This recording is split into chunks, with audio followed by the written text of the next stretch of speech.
Bab 2786. Saat ini, Leona dan Xiu dengan hati-hati bersembunyi di selokan kering di pinggir jalan, menunggu kedatangan keluarga mereka. Tak lama kemudian, dua lampu putih muncul di ujung jalan, dan kendaraan niaga yang dikemudikan oleh Renel sudah bergerak menuju lokasi. Elijah buru-buru menelepon Leona dan berkata padanya, "Leona, sudah melihat mobil kita?" Leona berkata, "Ayah, saya dapat melihat sebuah mobil, sekitar 5 atau 600 meter jauhnya, tapi saya tidak yakin apakah itu milik Anda." Elijah berkata dengan cara yang nyaman, "Saya membiarkan kakak laki-laki Anda menyalakan lampu sorot 2 kali." Ketika Renel mendengar ini, dia dengan cepat memancarkan 2 sinar tinggi. Leona keluar dari parit saat ini dan melambaikan tangannya ke kendaraan di jalan kecil. Renel di kopilot melihatnya sekilas, dan berkata dengan penuh semangat, "Ini Leona, pergilah ke sana." Renel menginjak pedal gas dan kendaraan komersial itu melaju dengan cepat. Segera setelah itu, mobil berhenti di samping Leona, dan begitu berhenti, ketiga pintu pengemudi utama, kopilot, dan jok belakang dibuka secara bersamaan. Elijah, Renel, dan Simon dengan cepat turun dari mobil. Ketika Elijah melihat Leona, dia tidak bisa mengendalikan emosinya dan tersedak. "Leona, kamu dan Xiu telah hilang selama periode waktu ini, dan ayahmu hampir cemas sampai mati." Leona pun langsung menangis, melangkah maju, dan memeluk ayahnya sambil menangis dan berkata, "Ayah, maafkan aku mengkhawatirkanmu." Pada saat ini, Xiu juga mendatangi Leona, dengan lembut menggenggam lengan Elijah, dan terisak, "Kakek." Elijah buru-buru memeluk Xiu dengan ringan, dan berkata dengan semangat, "Gadis yang baik, tidak apa-apa jika kamu baik-baik saja, tidak apa-apa." Xiu memandang Renel dan Simon lagi, tersedak oleh isak tangis, Paman, kami membuatmu khawatir." Renel buru-buru berkata, "Gadis bodoh, apa yang kamu bicarakan? Kamu dan ibumu baik-baik saja, bahkan jika pamanmu menyerahkannya untuk separuh hidupku." Elijah tidak bisa membantu tetapi mengajukan pertanyaan yang paling ingin dia tanyakan saat ini. "Leona, di mana kamu dan Xiu selama ini? Siapa yang menyelamatkanmu?" Leona menghela nafas dan berkata dengan tulus, "Ayah, masalah ini, ceritanya panjang sekali. Saya tidak tahu harus mulai dari mana untuk sementara waktu." Simon berkata saat ini, "Ayah, saya pikir kita harus masuk ke mobil dan pulang dulu. Jika ada yang ingin kami katakan di jalan, kami akan pulang dan melanjutkan pembicaraan jika kami tidak selesai berbicara di jalan. Itu akan memakan waktu lama." Ya. Elijah berkata dengan tergesa-gesa, "Ayo bicara di dalam mobil." Karena itu, dia berinisiatif membuka pintu belakang kendaraan niaga tersebut dan berkata kepada ibu dan putrinya, "Masuk ke dalam mobil, ayo pulang dulu." Leona mengangguk dan buru-buru berkata, "Ayah, kamu pergi dulu." Elijah mendorongnya dengan lembut dan berkata, "Pergilah dengan Xiu dulu." Melihat hal tersebut, Leona tidak memaksa lagi, menarik Xiu ke dalam mobil terlebih dahulu. Segera setelah Elijah masuk ke dalam mobil, dan Renel pergi. Melihat mobil komersial itu semakin jauh, Ishak dalam kegelapan menghela napas lega, mengeluarkan ponselnya untuk menelepon Charlie, dan berkata, "Tuan, para wanita telah bertemu dengan keluarga mereka."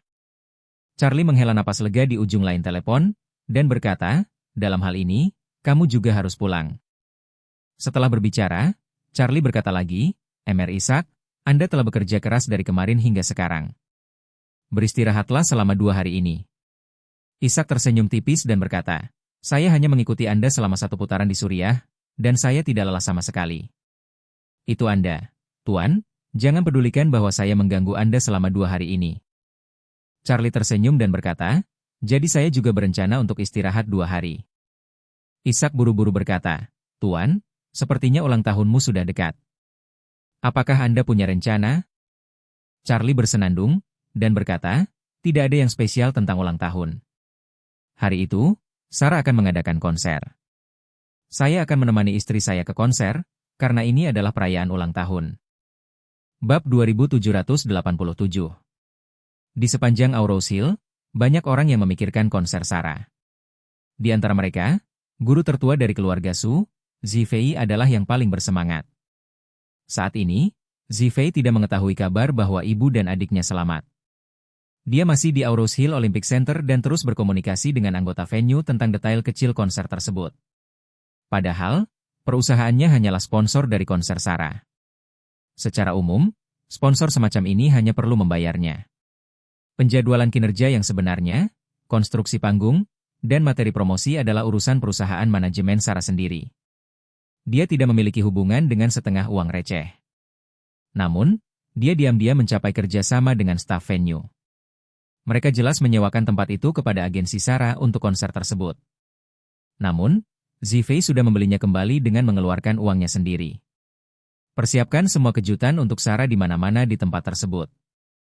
Zifei mencoba yang terbaik untuk mengejarnya. Awalnya, dia ingin langsung membeli semua ruang iklan di Shangri-La, namun Ishak menolak. Jadi dia bekerja sama dengan venue dan langsung menyewa semua billboard di sini, termasuk beberapa layar iklan LED besar di luar venue, yang diam-diam disewanya. Pada hari konser Sarah, layar iklan ini akan menampilkan poster pacaran yang disiapkan dengan cermat oleh Zifei. Selain itu, ia juga secara khusus menyesuaikan puluhan ribu tas keberuntungan, yang berisi tongkat pendar, tanda lampu, dan kaos oblong, khusus untuk penunjang Sarah. Ini semua dibuat oleh Zifei dari pabrikan terbaik. Selain barang-barang tersebut untuk digunakan di dalam lucky bag, juga terdapat poster berwarna. Isi yang tercetak di poster tersebut sesuai dengan poster pacaran yang ingin ia tayangkan di layar lebar.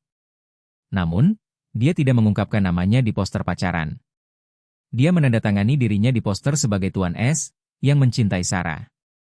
Huruf S secara alami adalah huruf pertama dari nama belakang Zifei. Dia percaya bahwa ketika Sarah melihat konten poster pacaran, dia akan dapat menebak bahwa dia yang melakukannya, tetapi orang lain pasti tidak akan memikirkannya. Dengan cara ini, dia bisa mengaku padanya di bawah kesaksian ribuan orang, tapi pada saat yang sama dia tidak mau mengungkapkan identitasnya, jadi dia bisa membunuh dua burung dengan satu batu. Bab 2788. Selain itu, dia merasa bahwa dia bersusah payah untuk mengungkapkan cintanya kepada Sarah dengan cara yang sedemikian agung. Sarah pasti akan tergerak saat itu. Yang lebih menarik adalah untuk menimbulkan sensasi. Zifei secara khusus menyiapkan jutaan uang tunai. Sesuai dengan harga tiket di setiap kursi konser, masukkan uang tunai yang sesuai ke kursi ini. Di dalam tas keberuntungan. Ini adalah cara dia untuk menyenangkan fans Sarah. Menurutnya, dia lolos, dan puluhan ribu penonton menunjukkan cinta mereka kepada Sarah. Tentu, hal itu tidak akan membuat jijik penonton tersebut. Jadi menurutnya, menghabiskan uang adalah solusi terbaik. Bagaimanapun, dia akan mengganti uang yang mereka keluarkan untuk menonton konser. Dia akan merayu sang dewi melalui konser tersebut. Apa yang bisa mereka katakan? Perilaku semacam ini, di mata orang lain, mungkin tidak berbeda dengan dimanfaatkan. Tetapi bagi Zifei, jumlah uang ini bahkan tidak seberapa. Setelah begitu banyak persiapan, Zifei masih merasa belum cukup. Dia menginstruksikan asistennya. Ngomong-ngomong, saya harus menemukan tim pemasaran ketika saatnya tiba. Saat penonton konser mulai memasuki venue, saya akan menjadikan ini topik hangat. Itu harus dipublikasikan di Weibo dan platform video pendek. Itu harus menempati posisi teratas di platform. Asisten berkata tanpa ragu-ragu, "Guru, jangan khawatir, membeli pencarian panas dan topik hangat sudah tidak asing lagi bagi tim kami. Tidak lebih dari mengeluarkan sedikit uang. Saya akan membantu Anda menyadarinya ketika waktunya tiba." Zifei mengangguk puas dan tersenyum penuh harap. Pada saat itu, Tuan S yang misterius ini pasti akan menjadi hotspot untuk diskusi di seluruh jaringan. Berbicara tentang ini, dia tiba-tiba mendapat ide dan berseru. "Ngomong-ngomong, Anda harus mengadakan acara pemenang hadiah pada saat itu. Di bawah topik hangat ini, pengguna yang mendukung dan mendorong TNS akan memiliki kesempatan untuk berpartisipasi dalam undian berhadiah." Asisten itu buru-buru bertanya, "Guru, bagaimana Anda mengatur hadiah lotre?" Zifei tersenyum dan berkata, "Karena saya ingin bersenang-senang dengan orang-orang, saya harus lebih murah hati. Jadi biarkan saya menarik hadiah pertama, hadiah 2 detik, 3 hadiah ketiga, dan hadiah pertama. Itu adalah Rolls-Royce. Up Phantom, hadiah kedua adalah Bentley Mulsanne, hadiah ketiga adalah Mercedes-Benz Big G." Asisten berseru, "Tuan, gambarmu terlalu besar. Sejauh yang saya tahu, hadiah terbesar dalam lotre online tidak melebihi 1 juta. Zifei tertawa dan berkata dengan penuh kemenangan, "Ini hanya untuk menjadi besar. Berapa seseorang itu 10,000 dalam bentuk uang tunai dan puluhan ratus uang. Ini terlalu membosankan. Kecil, tidak cukup untuk memaksa topik menjadi terpanas. Jadi kita langsung menggambar puluhan juta mobil mewah, dan ada 6 sekaligus. Pada saat itu, waktu pengundian akan diperpanjang sedikit, 1 bulan. Bulan ini cukup untuk membangkitkan panas. Asisten dengan cepat setuju dan berkata, "Oke, Tuan, saya akan membiarkan Departemen Notaris keluar untuk notaris pada saat itu untuk memastikan bahwa kegiatan itu benar dan efektif, sehingga netizen dapat berpartisipasi dengan berani dan percaya diri." Baik. Zhifei mengangguk puas, dan berkata, "Masalah ini terserah padamu. Kita harus menyalakan panas yang ekstrim. Selain itu, saya akan merekrut sejumlah besar orang PR dan mendorong tangan untuk membiarkan mereka. Kirimi saya artikel ringan di internet." Asisten buru-buru bertanya, "Guru, apakah Anda memiliki kategori dan arahan yang ditentukan untuk iklan?" "Tentu saja." Zhifei tersenyum.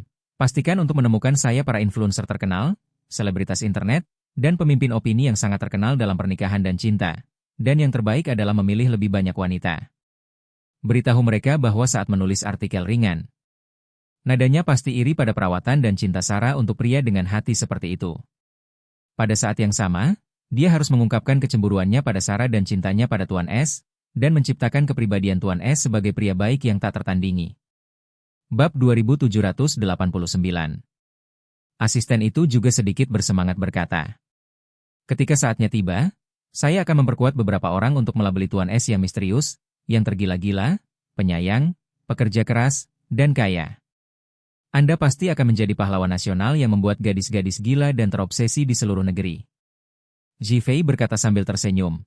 Kandungan emas dari dua kata, pahlawan nasional benar-benar terlalu rendah. Saat ini, semua jenis kucing dan anjing berani mengaku sebagai pahlawan nasional. Saya masih tidak ingin meraih gelar ini. Asisten itu mengira bahwa dia telah memukul kaki kudanya dengan sanjungan, dan buru-buru mengubah kata-katanya. Ya, Anda, sebagai tuan muda, dapatkah Anda dibandingkan dengan yang disebut pahlawan nasional? Ngomong-ngomong, Tuan, penggemar Nona Sarah memberinya julukan, gadis kecil. Jadi Nona gue adalah gadis nasional, maka Anda secara alami akan menjadi anak laki-laki nasional. Hahaha. Zhifei mengangguk berulang kali dan berkata dengan gembira, "Bocah nasional, lumayan, aku suka gelar ini." Saat dia berbicara, ponselnya berdering tiba-tiba. Kakeknya, Elijah, yang menelepon. Zhifei merasa kepalanya agak besar. Dia tahu bahwa kakeknya telah mati-matian mencari keberadaan ibu dan saudara perempuannya selama periode ini. Tunda dia.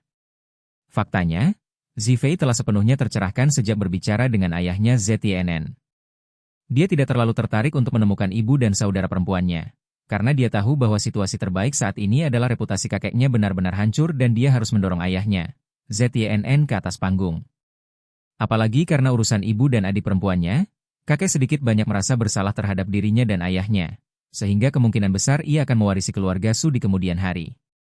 Dalam hal ini, dia benar-benar tidak memiliki motivasi untuk menemukan ibu dan saudara perempuannya. Namun, dia tidak berani menjawab panggilan kakeknya, jadi dia tidak punya pilihan selain menjawabnya.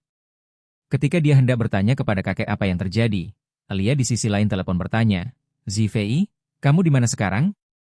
Zhifei buru-buru berkata, "Kakek, saya sedang berbicara tentang bisnis, ada apa? Apakah Anda membutuhkan saya untuk sesuatu?" Elijah berseru, "Pulanglah, ibumu dan adikmu kembali." Bab 2790. Seluruh tubuh Zhifei menjadi tumpul begitu dia mendengar kata-kata ini. Selama lebih dari 10 detik, dia tidak sadarkan diri. "Zhifei, apakah kamu mendengarkan saya?" Elijah, di ujung lain telepon, tidak bisa membantu tetapi bertanya ketika dia tidak menanggapi. "Aku mendengarkan. Kakek, kamu bilang ibu dan Ziyu kembali?" Zhifei berseru. "Betulkah?" Dia hampir tidak bertanya. "Tentu saja," seru pembicara. "Masih bisakah aku membuat lelucon dengan hal semacam ini?" Elijah bertanya dengan serius. "Tolong segera kembali." "Oke, kakek, aku akan kembali sekarang." Zhifei buru-buru berkata. "Anda tetap di sini dan terus terhubung dengan orang-orang di sisi humas," katanya kepada asisten tersebut sambil menutup telepon setelah berbicara. "Pertama dan terpenting, saya harus pergi sekarang." Dia berlari keluar begitu suara itu memudar. Zhifei buru-buru ingin menyalakan mobil sambil duduk di dalamnya, tapi tiba-tiba dia ragu-ragu. Selama puluhan detik, seluruh tubuhnya diam, dan dia merasa sangat bingung dan kontradiktif dalam pikirannya. Dia tidak tahu apakah ibu dan saudara perempuannya telah kembali dengan selamat pada saat ini, atau apakah ini hal yang baik atau buruk. Sejujurnya, dia selalu memiliki hubungan yang indah dengan ibu dan saudara perempuannya, dan terkadang dia sangat gembira. Tapi ada pikiran lain yang tak terkendali di benaknya. Zhifei. Pikiran itu memberitahunya. Kembali dengan ibu dan saudara perempuanmu tentu bukan ide yang bagus. Ingatlah kakek Anda, lelaki tua yang kecanduan uang dan pengaruh, dan penjelasan untuk hadiah yang sekarang dia tawarkan kepada Anda dan ayah Anda. Pada akhirnya, dia baik-baik saja dan menunjukkan kerentanan kepada Anda karena dia sekarang terkenal kejam dan merasa bersalah. Jika ibu dan saudara perempuanmu kembali dengan selamat dan tampaknya dalam keadaan sehat, cemoohan dunia terhadap kakekmu akan hilang. Lagi pula, ada perbedaan besar antara seseorang yang sudah mati dan yang tidak. Begitu mereka berdua kembali dengan selamat, ludah dan amarah yang ditujukan pada kakekmu pasti akan menghilang, dan mereka bahkan akan dilupakan seiring waktu. Dalam hal itu, kakekmu akan bisa mendapatkan kembali kepentingan publik dan secara wajar memulihkan identitas sufamili patriarch. Pada saat itu, kau dan ayahmu sekali lagi akan menjadi dua anak yatim piatu. Selain itu, pada saat itu, dia tidak akan lagi merasa bertanggung jawab untuk kamu dan ayahmu. Anda dan ayah Anda juga akan kehilangan semua keuntungan Anda.